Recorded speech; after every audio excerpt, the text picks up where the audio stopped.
Hi, I'm Kim Warren and welcome to this short course on how digital twin dynamic business models can help support marketing and sales challenges and strategies.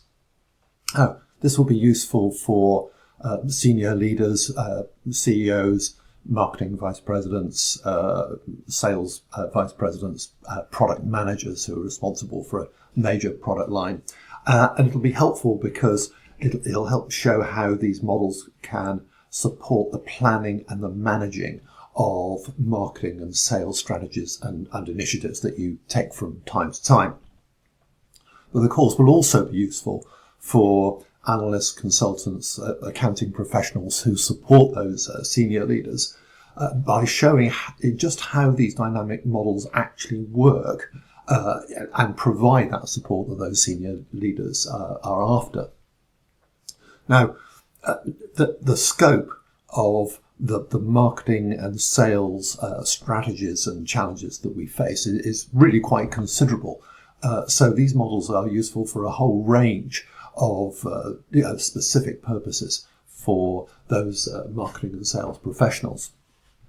Clearly, if we're putting together a business strategy or a long-term plan for any business, then growing the customers and sales to support that strategic plan is going to be critical and key. So we need good models of marketing and sales there.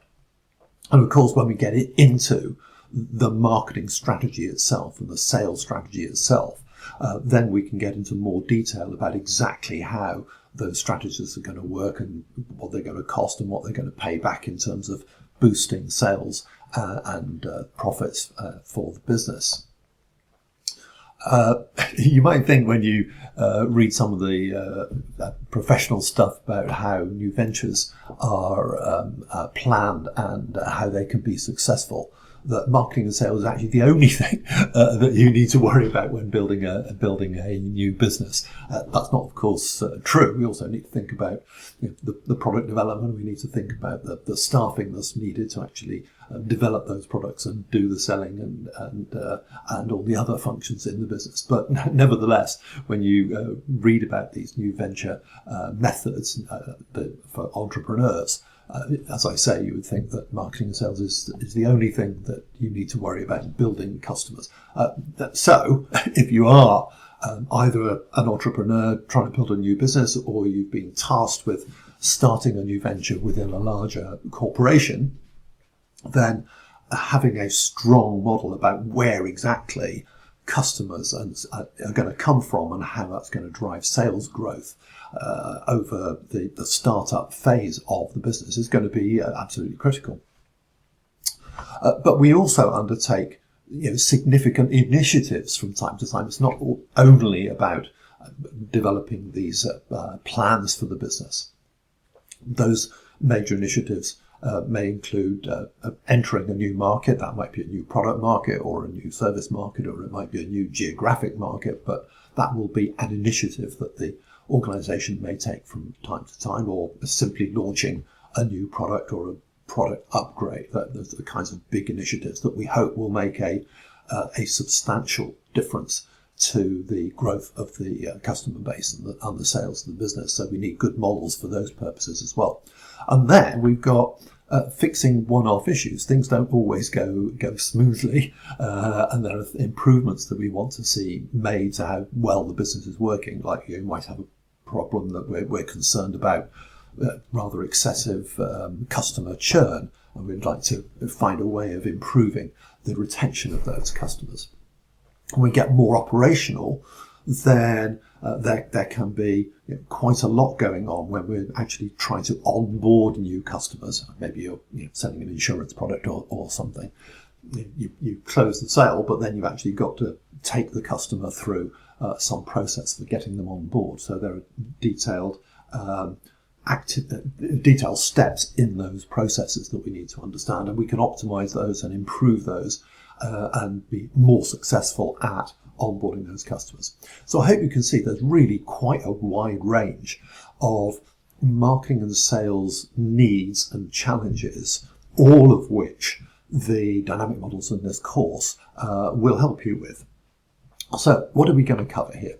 Well, we're going to start with a very simple principle that underlies everything that follows on from that, and that is that when we're thinking about what marketing and sales do to drive sales, we don't just do marketing and sales and do marketing and sales efforts and somehow or other sales grow or they don't grow as we would want. This all happens through three mechanisms.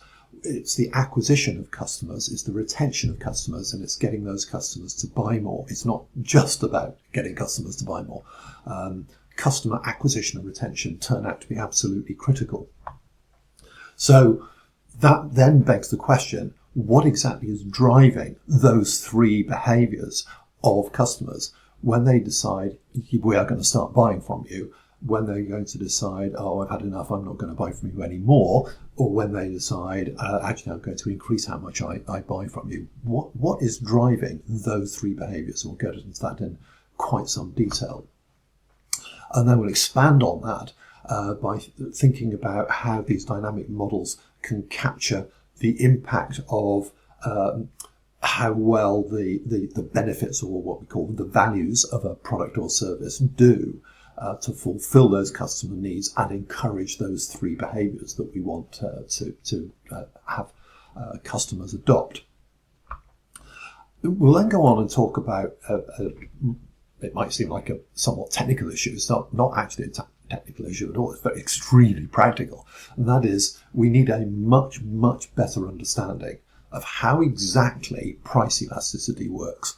Economists have been banging on about this for a century or more, but exactly what price changes do to those three choices that customers make turns out to be rather more complicated than those simple economic models would have you believe. But we can deal with those. We can actually grapple with all three of those mechanisms and understand in considerable detail just exactly how price elasticity works, and therefore make much better pricing decisions. We'll then kind of build on the first part of the first topic in the course, this idea of customer acquisition, and recognise that is not a kind of on-off thing. It's not we've got someone who's never heard of us one day and the next day they're loyal customers. We have to take those customers, encourage those customers along a pipeline where they become aware of the product, understand the product, they try it, they become occasional buyers, disloyal buyers, if you like, and ultimately, if we do a really good job, they become loyal buyers. Now, that's an adoption process that can take a long time. It can certainly take a lot of effort and a lot of cost on your part. And we'll show you some models that will actually play out how that pipeline works. We'll then kind of finish the course with a couple of detailed issues. The first of those detailed issues is that there is a significant difference between how marketing and sales impact on the sale of consumable products, I don't know, breakfast cereal or something, compared with durable products like a car or a swimming pool, or indeed one-off purchases of any other kind, like the sale of weddings, for example. Wedding services, people typically don't consume those on a regular monthly basis, so we need a different kind of model for dealing with durable products than consumable products. And the second substantial, important issue that we need to address in all of this is that in many, many cases we are not selling direct to the customer who ultimately consumes the product or service. We're selling through intermediaries. So if I'm selling breakfast cereals, I'm not selling breakfast cereals to the consumer who munches away on their cornflakes in the morning. We're selling those breakfast cereals to the stores who then, in their turn, sell on to the people who munch the cornflakes. I'll finish with a few short words about some more that you can do with these dynamic models. We can deal, for example, with the quality of customers. We don't just want more customers. We would prefer to have more customers who buy more, so better quality customers rather than lower quality customers. And I'll also refer to some separate courses and information that we provide on how all this works in competitive situations, which is kind of what we're nearly always dealing with. We're up against competitors all the time, so we need to know how competition works, and that is an additional extension of the ideas that we'll cover in this short course.